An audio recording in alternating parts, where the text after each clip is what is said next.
So I got this in the mail the other day. I got online and ordered it. Now there's a couple companies that actually make these wire harnesses, and this was the only one I found that had the automatic self-canceling system on it. And that means when you push the toggle switch in, there's several different variances, I think, and we'll go over that when after I install this. But they claim that this is a very easy and simple wiring harness that you can put in your car. And there's a picture of everything that it comes with right there. And we can see that this is for the 2020 Pro XP, which that's what I have. Now I do have the Ultimate Edition with the Dynamix the Dynamix shock system, and they also claim that this will work on that as long as it's a Pro XP. So we're going to go ahead and open the box up and see what's in here, and this is what you're getting right here. The first thing that we notice is we got a horn. We got a cheap little horn, but it's a horn that we can use to say, I got a horn. So this is our main brain right here, and you can see that it's already designed and made for a plug-and-play system that's got all of the plugs and everything necessary to play your turn signals. It's got the rear wire harness, and one of these are that.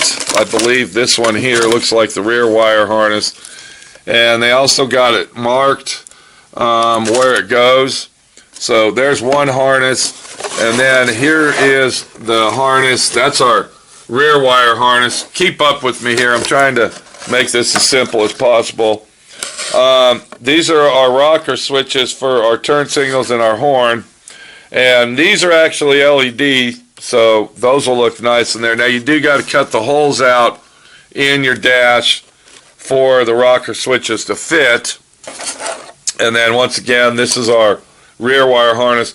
And they say that on the 2020 RZR, it's already pre-wired 4 turn signals on the left-hand turn signal, which is the upper light above your tail lights. And we're going to go ahead, and they said there's already a plug there that all you have to do is plug that in and then run this wire harness. Another thing that this comes with is all of the necessary installation hardware, and you can see by the package that it comes with wire ties. There's some screws inside here. And then, of course, we got some gaskets for our rocker switches to try to possibly make it an airtight situation. Now, on the kit that I bought, I do have LED lights on the front. I have LED running lights, but on the 2020, you can't use the boomerang lights as turn signals. So what you got to do is you got to get the kit that has the small LEDs, and then you got to drill holes into the front of your car and mount these in there, and we'll go over that when we get them installed. Last but not least, if we can go ahead and get this out, let's go ahead and see if we can grab that. It comes with explicit direction, and it's a pictorial. It's not just a word-by-word direction. It's actually a pictorial directional paper that shows you everywhere and everything you need to know how to install this kit from start to finish. And it says here, remove the hood and dash cover exposing the OEM pulse bus bar. Now that's inside your dash, and this is what we're going to be looking for.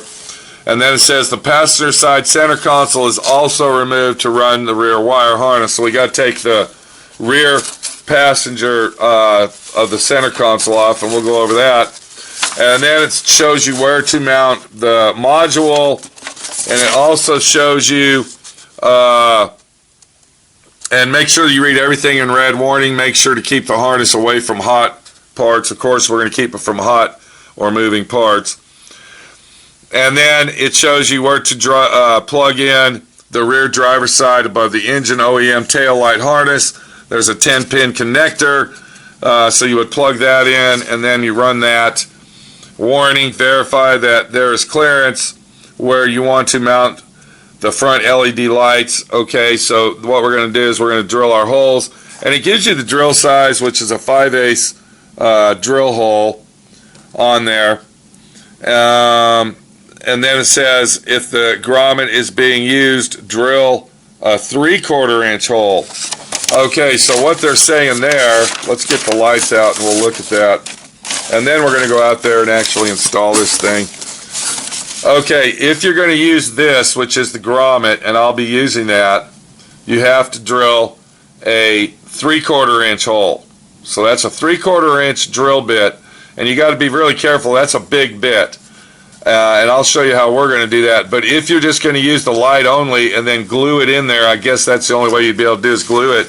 You would use a 5/8 drill bit for the round cylinder of the light itself.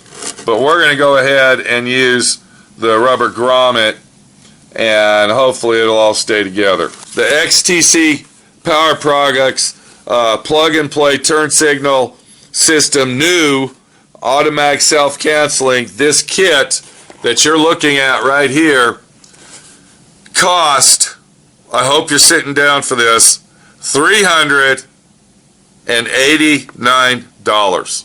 That's $389 what you're looking at right there. And there's cheaper kits out there, but they're not self-canceling. And I wanted to go with the self-canceling. Alright, I wanted to go with that, and that's why I paid the extra $95 is to get that. So let's get out there, let's get it wired up, and hopefully everything is going to run smooth. Welcome to D.I.Y. Automotive School with my friend Pete and Minnie, the body shop girl. It's everything you need to know about cars and more. Alright, in the instructions it says that you have to remove the right hand side of the center console, the right side section. So what I've done is I've removed all of the Torx bolts. You can see them right here, and the way that I did that, I went ahead and did it by hand so I don't ruin the threaded inserts.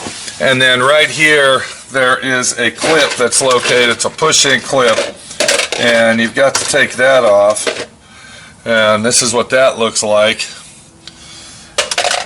And then I took my tool just like this, and I was prying up the top of the dash to get it loose, and then we came up here and I noticed that right here in this section there's another one of these clips that we have to remove. There's a clip on the back side of this on the top that has to be removed, and I'll go ahead and get my light on that, and you can see it right there. So that clip has to be removed to take this console out. So I don't know if you can see that clip right there, but it's got to be pried up, and then you pry the bottom out just like that. So I got all my screws out, and then the dash should come out of the vehicle, the right hand side only. Alright, before you go pulling everything off, there's actually one more screw hidden. Now I need to find it. I just had it, but it's hidden right back in here, and you got to get that off before it will. Here it is right there. Okay, so we got to get this one more Torx screw off, which you can't see, and I think that's it.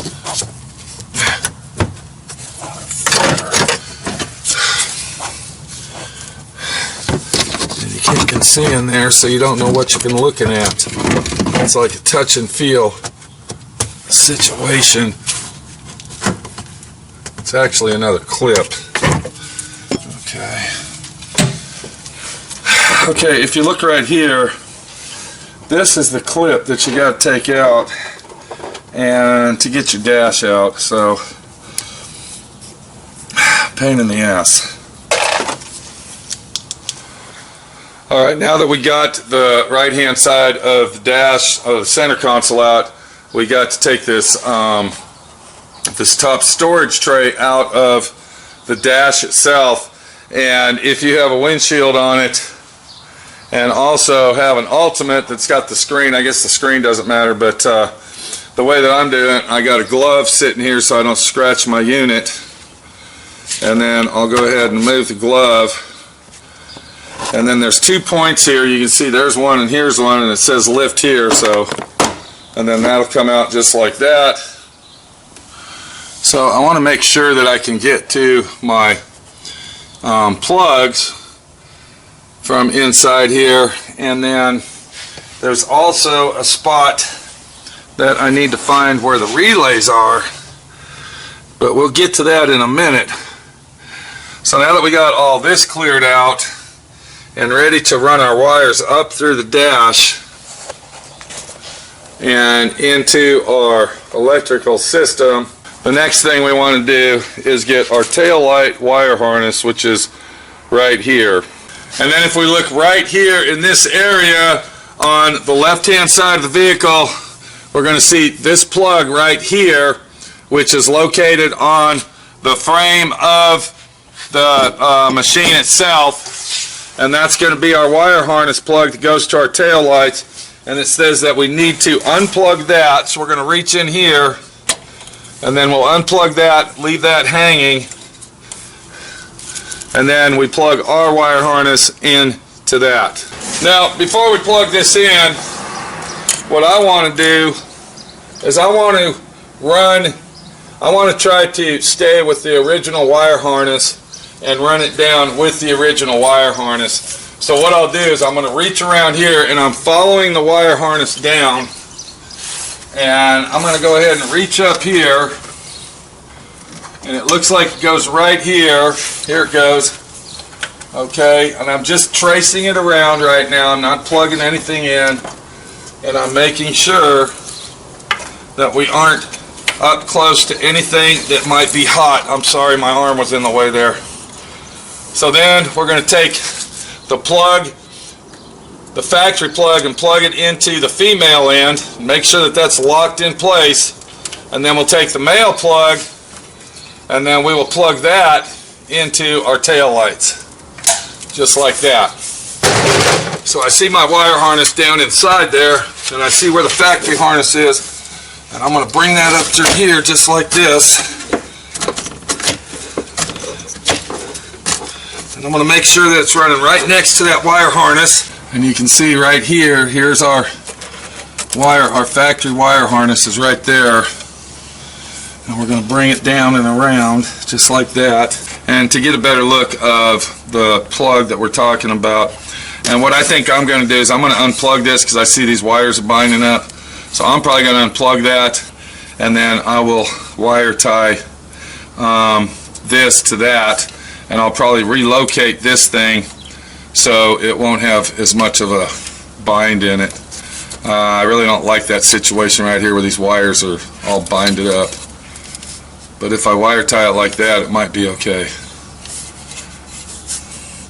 Eventually though, having your wires like this, and for what this machine's made of, might cause an issue. So we're probably going to disconnect this, and we'll get to that later. Right now we're just going to run all our wires. Alright, now that we got our tail lights ran and our wires installed through the center console, we got to put our module in. Now this is the module for our self-canceling, and where that goes is actually right in this area here.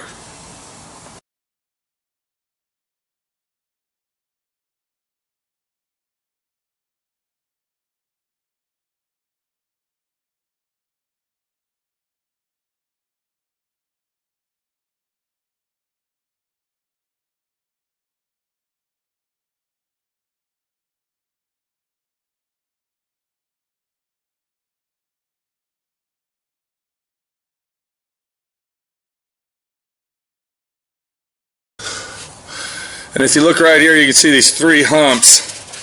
There's a big long one here, then you got this middle one, then you got this other one. What these are for extra relays. Like let's say you add a winch to it, or you know, fog lights or LED lights or whatever you're going to do. This is where your relays would go for that.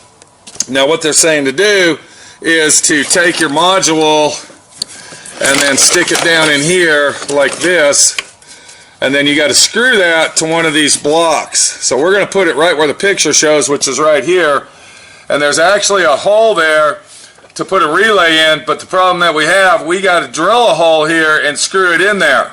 And if we come over here, this is what I'm talking about. I'm going to use a right angle adapter on my drill, which actually has a small drill bit on it, and then I'll drill a small hole, and then once I do that, I'll come over here and take this screw with this little stubby screwdriver, which has an extra long end on it so I can get a good handle on it and clear the receiver. We'll screw that in. So I'm going to take my drill, and you can see right there, alright, and I'm going to go ahead and reach in here, and you won't be able to see this. I'm going to drill a small hole right there. Alright, so I'm going to go ahead and mount my module in here. And then what I did is I put tape on the screw so I can get it in here and the screwdriver won't fall off. And then we will mount this on the screw hole that I drilled out. I can understand why they tell you to take the dash off, because it's a lot easier for running wires and getting into. Our module is now installed into the dash. Alright, so now that we got our rear tail lights ran, we got our wire harness in, we got our module mounted. I'm going to still try to do this without taking all the plastic off the hood. But now that that's all done, the next thing we need to do is go ahead and put our front LED lights in. Now it comes with these rubber grommets, and it says you can use the grommets if you want, or you can just put the LED light in. So that's totally up to you what you want to do. I'm going to go ahead and use the rubber grommets, and if you use the rubber grommets, they said that's a 3/4 inch hole that you got to drill for that. And if you use just the light only, then it's a 5/8 hole. So what I'm going to do is I got this tool right here. Let me go ahead and get that up there. And you can see it's a burring tool, and I will burr the hole out very slowly to get to the size that I want and need to be. Hold on a second. There we go, right there, to get that to fit properly. And then once again, I'm going to install mine right here in this section right below the headlight. Now this is going to be kind of tricky to do because I got a, yeah, you see what I got going here. So I'm going to go ahead and, let's see, okay, right there. And I want to be able to see it through here, so I'm going to go down pretty low. I'm not going to go up here. I'm going to kind of make it where it's right in the center here, just like that.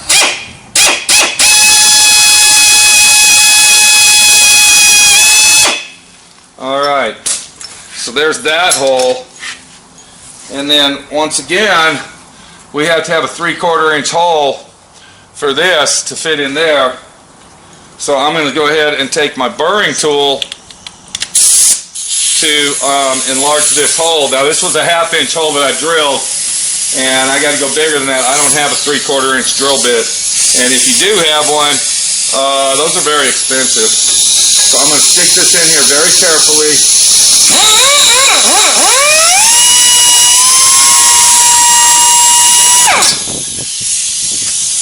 And I'm trying to be very careful. I don't want to scratch the powder coating on my front bumper.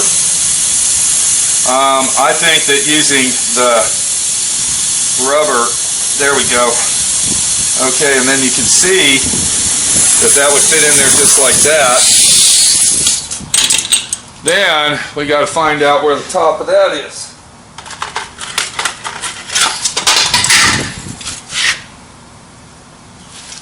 And I guess the only way I'm going to be able to do that is by using this right here as a magnifying glass to find what I need to get it done. So I'm going to shine my light on here, and to be honest with you,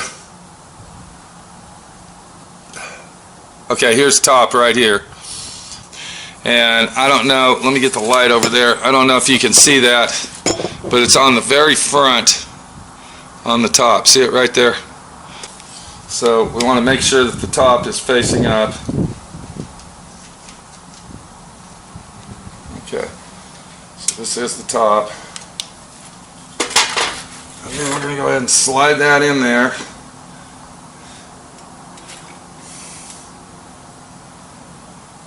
And hope that'll pop in place just like we want it to do. And I think if I can get that in there, we should be okay to go.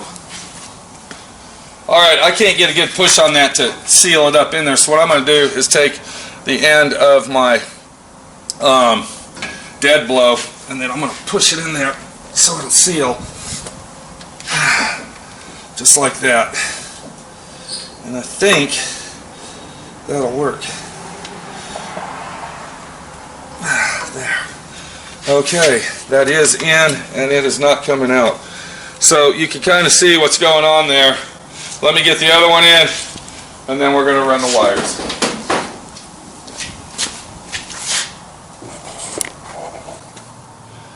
Okay, I got everything ran on the turn signals. Let me show you what I did here. This is where the turn signals connect. Remember, your green wire is on your right side and the yellow wire goes on the left for your left turn signal indicator. And one more thing, the green wire will go to the black wire and then the yellow wire on the left side will go to the black wire. They also provide you with this electric connector protector, which is a silicone sealant, and I suggest, if you watch here, I suggest that you put that on all your connections, as you can see, to waterproof them, because these are made for water. So they do supply that if you want to use it. I'm using it, and I suggest that you use it. So I'm in the middle of installing my horn. Now, in the directions, they say to install your horn on your core support. Well, if I look around in here, I don't know where they're talking about. I don't know what core support they're talking about. This is a core support. This is a radiator support here. And then, of course, up inside there's a radiator support. And what I'm going to do instead, what I did, which I think it'll work out a lot better, I went ahead and drilled a 3/8 hole into my bracket. And then I am going to mount my horn right here in this area, just like a regular horn would be mounted. And you can also see that I've already got my wire ran over there to hook that horn up. So let's go ahead and get that done. Another good thing about mounting it right here, I'm just going to let you know, is this bracket actually acts as a ground. So that's giving us double whammy ground action on our horn. And then before we hook our wires up, we want to make sure that we get some of our lithium grease and put them on our connectors.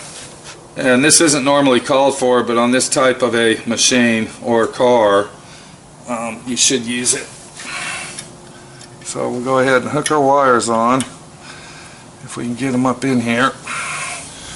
Since I had the dash and I didn't take the dash apart, I went ahead and plugged all the wires in, and you can follow the directions for that. I went ahead and installed the switches. These covers pop right out. You don't have to cut anything out. It's going to be hard to read these pictures, but you'll be able to figure it out. That's where your main hot wire goes. And the plugs, when you plug them all together, they only go in one way. Now, one thing I don't like about this kit is that there's excessive wires. This is basically a universal kit made for the 2-door and the 4-door, which would be a 2-person, 4-person model. And so it's going to, if you have the 2-person model like I have, then it's going to leave you with excessive wire, and the only thing you can do with it is bungee it up if you want, wire tie it up, and stuff it down inside the wire compartment underneath your package tray. So that's kind of what it looks like. I went ahead and plugged mine in way over here on this end, and then all the wires just plug together. It's just a plug and play situation, and we're going to go ahead and test them out before we put everything together and make sure everything works. Alright, we got Minnie the Body Shop Girl with us, so she can kind of look at the lights. I got the key on. We got Minnie the body shop girl here. She's going to go around as I push the buttons in. And I want to show you the buttons here. So you got your horn button. We'll go ahead and try that. Okay, the horn does work. Thank you very much.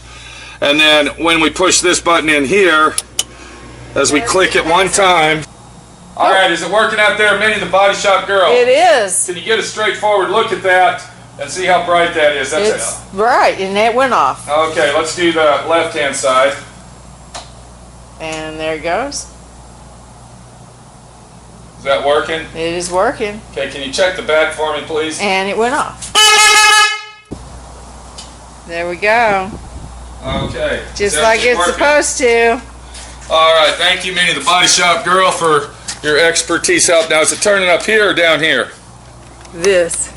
Okay, so it's not this piece. No. Here's something else I don't like about the razor. Look how loose that is. All right, thank you, Minnie the bodies. Now, do you want to tell everybody out there that this is basically your machine, really? You're the one that has more fun in it, because we got Minnie the Mutter here, so. Her's really fun to drive. Goodbye. This is not a her.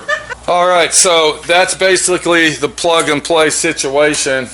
What took me the longest on putting this in is basically dismantling the vehicle. I still got to put the center console back together, which should snap in place, and then put all the self-tapping screws in. And then I still got to put this package tray back on. I did have to remove the windshield. I took both seats out, and that's basically it. So the XTC Power Products is a nice product. I like the product. It is a plug and play situation. It took me approximately, I would say, 3 hours to do this job, maybe 3.5. The main reason I did it myself is because I do everything myself, or I try to. But another reason is I actually called the dealer and asked them if they would do this for me, and they said minimum charge to put in a turn signal system was $275. Ouch. So for 3 hours of my time, I think it came out nice. It's going to work for us when we get to my... We won't be getting $500 fines. This is Pete, my friend Pete, your friend Pete. I hope this product helped you out. There are other products out there. You don't have to get this one. But this is the only one that has the self-canceling, automatic self-canceling mechanism. And once again, there's 3 settings on that. The longer you hold it in, the longer it will blink. I think just a real quick one is lane changing. If you hold it in for 2 seconds, then it stays on longer for a right-hand turn. And then if you hold it in for 5 seconds, I think it blinks 150 times for a left-hand turn. This is Pete again. We got to go. I got razoring to do, and Minnie's got mudding to do. And let me tell you something. The next time you get my razor all sloppy, muddy, dirty, you're washing it off, because it took me 2 days to clean this thing. I'll wash it. We ain't going riding in Texas no more. It's over. It's over. Okay, we gotta go. I saw some mud puddles out there. Yeah, well, you're not getting... No, too bad. We're not going riding today. We got work to do. We got it installed. How do you like that horn? It's loud. I think if someone... if you're driving radically and there's somebody ahead of you and you beat that horn, they're going to get out of your way. Get out of the way! Okay. Hey, I noticed you've been watching a lot of YouTube, a lot of hill climbers and extreme muddy. What's going on with that? I just like to watch them Okay. do it. All right. Where's the horn button? Right here. Yeah, but it's not going to work. The key's off. Aw. Sorry. Here, let me turn the key on for you. Okay, now you can hit it. Get out of the way! All right, there you go. Thanks for watching D.I.Y. Automotive School. Classes don't stop till you know